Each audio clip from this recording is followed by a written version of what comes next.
నీ భక్తిని నువ్వు కాపాడుకోవాలంటే కృతజ్ఞత వచనములు మాత్రమే నువ్వు మాట్లాడాలి.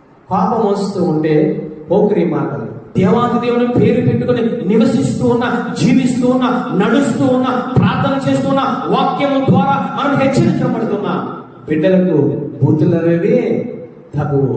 బూతులు ద్వారా పాటు చేసుకుంటూ ఉన్నాం. అవి ఎవరు వింటూ ఉన్నారో తెలుసా?